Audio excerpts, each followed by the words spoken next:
Among history's most remarkable figures, Maria Anna of Saxony was born on the 15th of November in the year 1799 in the royal city of Dresden.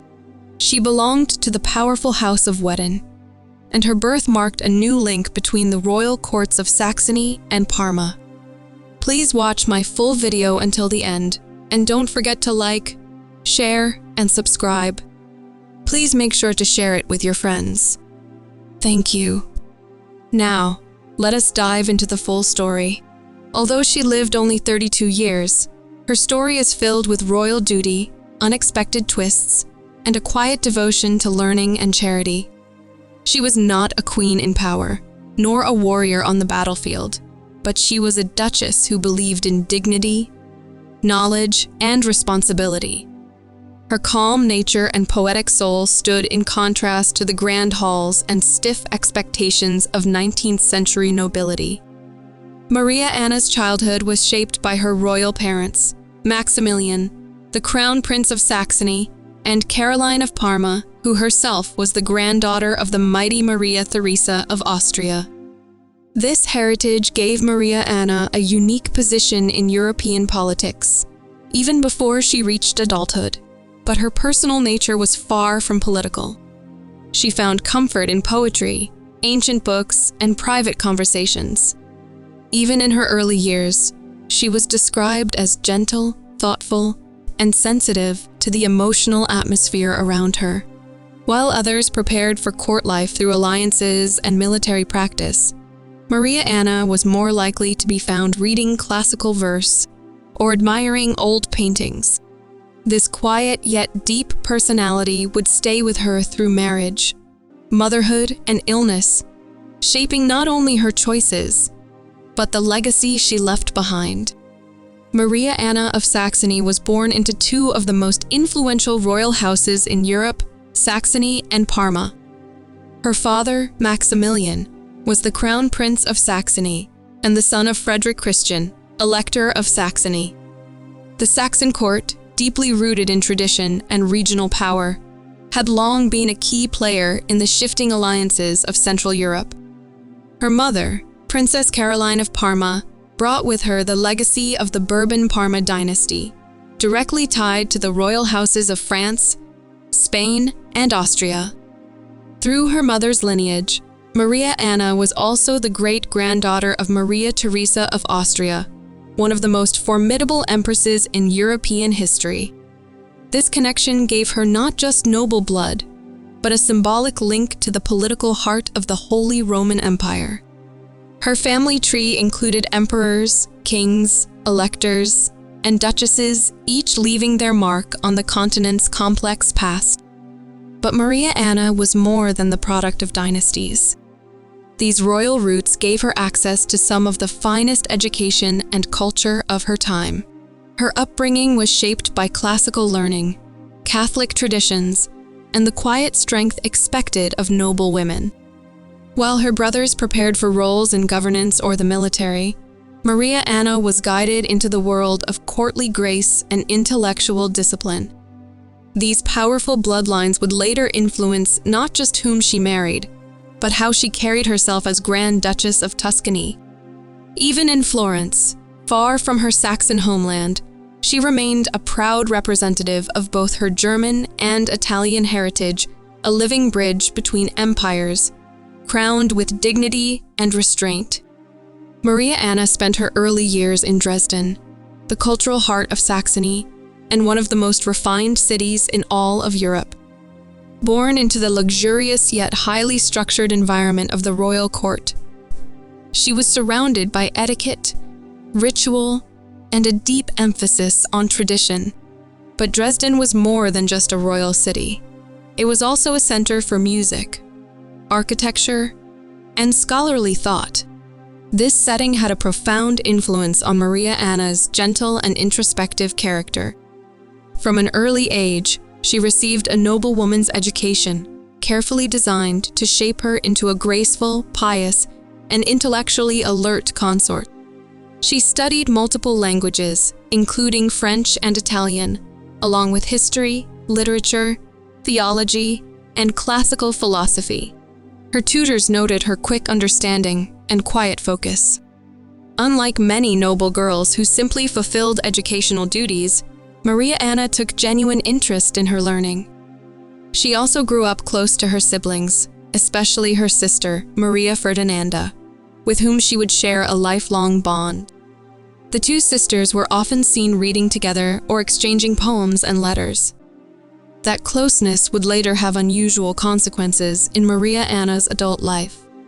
Music and art also formed part of her daily environment. Dresden's court chapel echoed with sacred compositions, while the city's galleries held masterpieces from across Europe.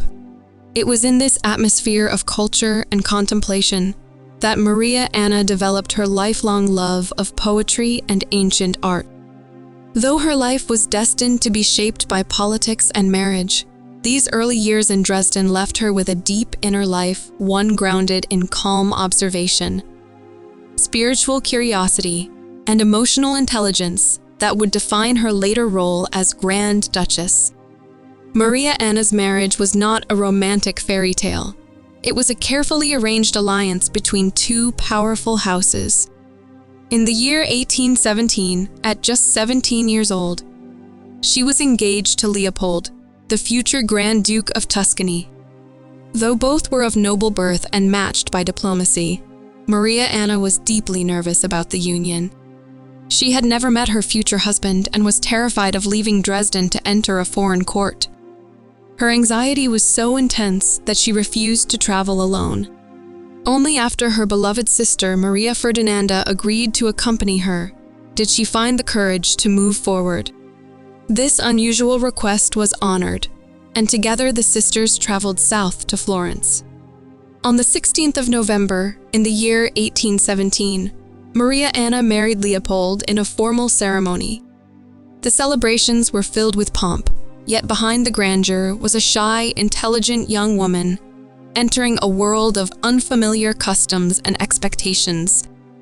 Ironically, the journey brought unexpected changes beyond her own wedding.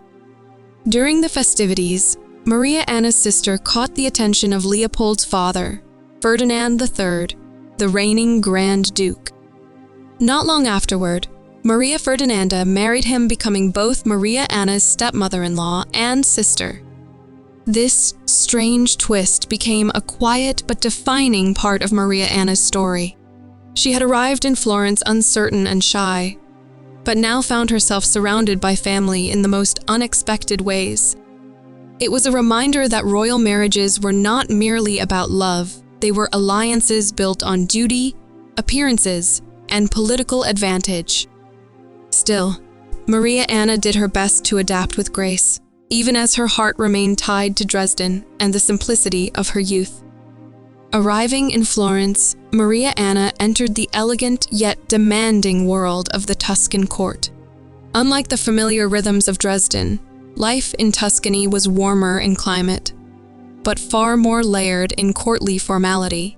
As the new Grand Duchess consort, she was expected to embody the grace, piety, and ceremonial poise of a sovereign's wife, despite her young age and introverted nature.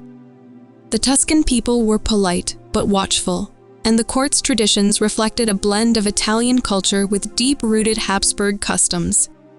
Maria Anna, raised with humility and intellectual curiosity, now had to perform roles that were more social than personal. Banquets, public audiences, religious festivals, and diplomatic receptions filled her calendar. Each event required her to carry herself with noble refinement, even as she quietly longed for the simpler pleasures of reading and reflection. Her husband, Leopold, was attentive yet formal, more invested in administration and reforms than in emotional closeness. Still, the couple functioned with mutual respect, and Maria Anna did her best to support his reign with steady presence and charitable work. Behind palace doors, she filled her private time with books, writing, and conversations with visiting scholars. Maria Anna also found solace in the arts of Florence, the city of Michelangelo and Dante. Its churches, sculptures, and paintings reignited her passion for classical history and spiritual philosophy. She collected rare manuscripts and maintained correspondence with poets and thinkers. While she never sought political power, her influence was felt in quieter ways. She encouraged the court to invest in education and supported charitable efforts for young women. The court of Tuscany became not just a stage for royalty, but a setting where Maria Anna shaped a softer kind of legacy, one built on wisdom, kindness, and culture. Among the many peculiarities of Maria Anna's life, one of the most remarkable was the strange twist of family roles that unfolded shortly after her arrival in Florence. Her sister, Maria Ferdinanda, who had accompanied her from Dresden out of love and loyalty, unexpectedly found herself becoming part of the Tuscan royal family in a way no one had predicted. During the wedding celebrations in 1817, Ferdinand III, Maria Anna's future father-in-law, took a deep interest in Maria Ferdinanda. Though he was nearly 4 decades older than her, he admired her composed nature and charming presence. Within a short time, the affection between them turned into an engagement. They were later married, turning Maria Anna's sister into her stepmother-in-law. This rare and complicated connection puzzled courtiers and diplomats alike. In public, the family maintained decorum, but behind closed doors, the shift created an awkward dynamic. Maria Anna and her sister now held 2 roles simultaneously, sisters by blood, and formally connected through marriage into the same family line, but on entirely different levels. Despite the unusual situation, Maria Anna and Maria Ferdinanda remained close. Their shared background, education, and values created a strong foundation that the titles could not shake.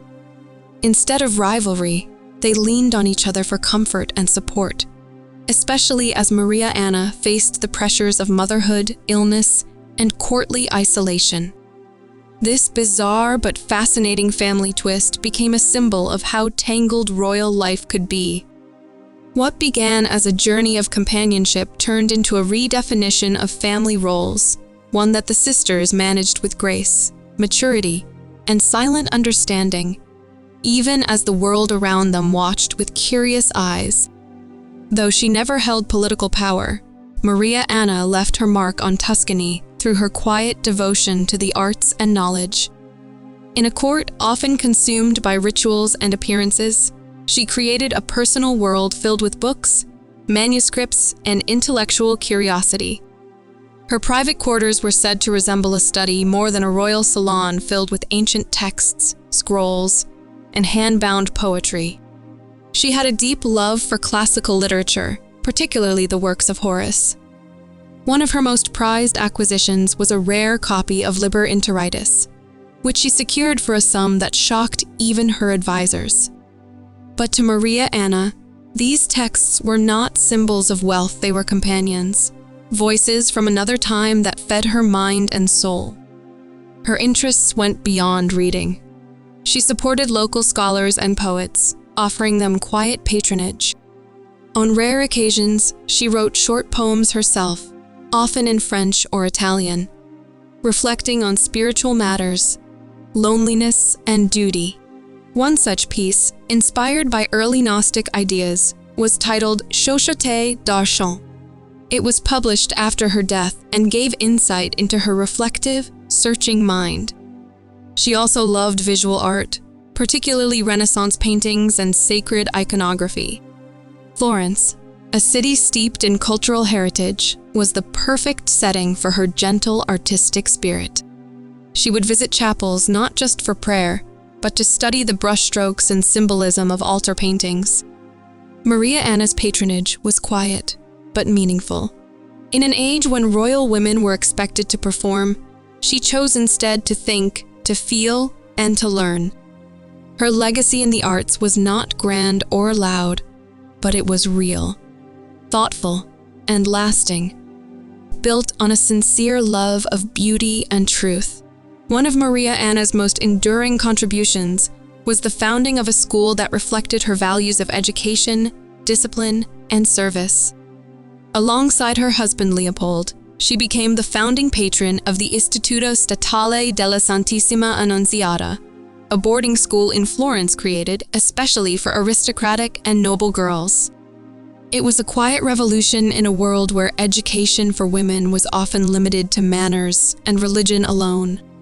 Maria Anna believed that noble birth should come with noble responsibility, and that young women of rank should be prepared for more than just marriage. The school emphasized classical studies, history, music, and moral instruction. Girls were taught to read widely, to write clearly, and to think critically, skills often reserved for their brothers in other royal houses. The school was housed in a grand but serene building, carefully selected for its peaceful surroundings and access to libraries and chapels. Maria Anna visited often, offering guidance on curriculum and meeting with the teachers. She insisted that the girls receive not just education, but also structure, kindness, and inspiration. For Maria Anna, the school was more than a charitable project. It was part of her vision for a better future, where women of influence could shape society with grace and intelligence. Though she would not live to see its full legacy unfold, the institute grew in reputation and continues to function today as one of Italy's oldest and most respected institutions for girls. Through this effort, Maria Anna proved that even a duchess with a quiet voice could leave a lasting echo. Her vision gave generations of young women the tools to rise with knowledge, confidence, and purpose, extending her legacy far beyond the walls of the Tuscan court. Behind the elegance of Maria Anna's courtly life was a body and spirit that quietly struggled. From a young age, she suffered from delicate health, prone to fatigue, fevers, and long periods of weakness. As Grand Duchess of Tuscany, her responsibilities only grew heavier, and the demands of court life often clashed with her need for rest and reflection. While her intellectual pursuits brought her peace, they could not shield her from the isolation she often felt in Florence. The court, though refined, was emotionally distant. Her husband, though respectful, remained preoccupied with governance. And despite the presence of her sister, Maria Ferdinanda, life in a foreign land could feel lonely for someone with Maria Anna's sensitive nature. Her frailty intensified after the birth of her children, especially as she lost 2 of her daughters in childhood. The emotional strain took a quiet toll on her already fragile body. Doctors of the time, limited in understanding tuberculosis, could offer little relief. By her early 30s, her condition had worsened to the point where even simple daily tasks became exhausting. She withdrew more from public life, spending much of her time in private chambers surrounded by books and quiet music. Letters from this period speak of a woman who was aware of her failing health, yet faced it with composure and grace. Her faith remained strong, and she took comfort in spiritual writings and sacred poetry. Maria Anna's life, though filled with privilege, was marked by an invisible battle against illness and inner solitude. Yet through it all, she remained kind, thoughtful, and gentle. A duchess who never raised her voice, but whose silence spoke volumes about courage and quiet strength. Motherhood brought Maria Anna moments of profound joy and deep sorrow. She gave birth to 3 daughters, each bearing long and dignified names in line with royal tradition. Her first child, Archduchess Carolina Augusta, was born in the year 1822. Gentle and curious, Carolina showed promise in both character and learning, but her life was tragically short. She passed away at the age of 19. Maria Anna's second daughter, Archduchess Auguste Ferdinand, born in 1825, would become the only child to reach full adulthood. Strong-willed and intelligent, Auguste would later marry into the Bavarian royal family and carry forward her mother's thoughtful nature. Maria Anna took special pride in her, often spending quiet afternoons reading and talking with her, even as her own health declined. Her third daughter, Maria Maximiliana, arrived in 1827. Delicate and angelic, The youngest child brought comfort during some of Maria Anna's most difficult years. But like her eldest sister, she too died young at just 7 years old. The grief of losing 2 children within such a short span left a lasting mark on Maria Anna's already fragile heart. Despite her sorrow, she remained a devoted and gentle mother. She often wrote poetry to express her love, and even near the end of her life, she found joy in hearing Auguste's laughter echo through the palace halls. Her motherhood was never loud or ceremonial. It was private, sincere, and filled with quiet strength. In her children, especially Auguste, Maria Anna saw both the continuation of her legacy and the hope for a more compassionate future. Her love was not measured in royal decrees, but in the warmth of bedtime stories, whispered blessings, and the steady grace of a mother's presence. By the early months of 1832, Maria Anna's health had deteriorated beyond recovery. The symptoms of tuberculosis, persistent cough, night sweats, and profound fatigue left her frail and increasingly withdrawn from public life. Seeking milder air and rest, she was moved to Pisa, a quieter city known for its softer climate and peaceful surroundings. There, in a private residence away from the grandeur of the Florentine court, Maria Anna spent her final weeks. She was surrounded by a few trusted attendants, her physicians, and the ever-loyal presence of her daughter Auguste. Letters from those who visited during this time describe her as calm and accepting. Her voice reduced to whispers, but her spirit still gentle and clear. She passed away on the 24th of March in the year 1832 at the young age of 32. Her death was not marked by dramatic ceremony, but by a soft, sorrowful silence that spread through the Tuscan court and beyond. Nobles mourned her with respect, recognizing the quiet dignity with which she had lived and died. Her husband Leopold was devastated by the loss. Though their marriage had not been filled with public displays of affection, he had long admired her grace, intellect, and steady presence. Not long after her passing, he remarried, seeking stability for his court and his children. But he never forgot Maria Anna's influence. She was buried with solemn rites, remembered not for political triumphs or bold declarations, but for her quiet strength, charitable heart, and unwavering devotion to family and faith.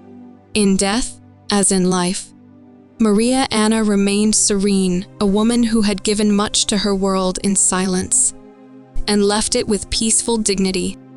Though history often celebrates queens and empresses who wielded power or commanded armies, Maria Anna of Saxony built a legacy through subtler virtues, intellect, faith, kindness, and resilience. In the centuries since her death, her name has faded from popular memory, but her quiet contributions continue to live on in the institutions and individuals she touched. The Istituto Statale della Santissima Annunziata, the school she helped found, still stands as a symbol of her belief in education for women of noble birth. Generations of young women have passed through its halls, many unaware that it was a soft-spoken duchess who envisioned their right to learn and grow with dignity. In this way, Maria Anna's vision outlived the court politics and dynastic dramas that once surrounded her. Her surviving daughter, Auguste Ferdinanda, carried forward her mother's thoughtful nature and commitment to responsibility, marrying into the Bavarian royal family and raising children who would later shape the cultural fabric of Europe. Through Augusta, Maria Anna's influence quietly reached into the future. Art historians and archivists occasionally revisit her poetry, especially Chochotte d'Archon, recognizing in it a rare voice, one that speaks of spiritual searching and emotional depth, written by a woman who had no throne but much to express. Today, she remains a reminder that history is not only made by the loudest or most powerful, but also by those who live with purpose, grace, and quiet courage. Maria Anna of Saxony may be a forgotten duchess to some, but to those who look closely, she was a symbol of strength without spectacle, wisdom without ambition, and devotion without reward. Thank you very much for watching.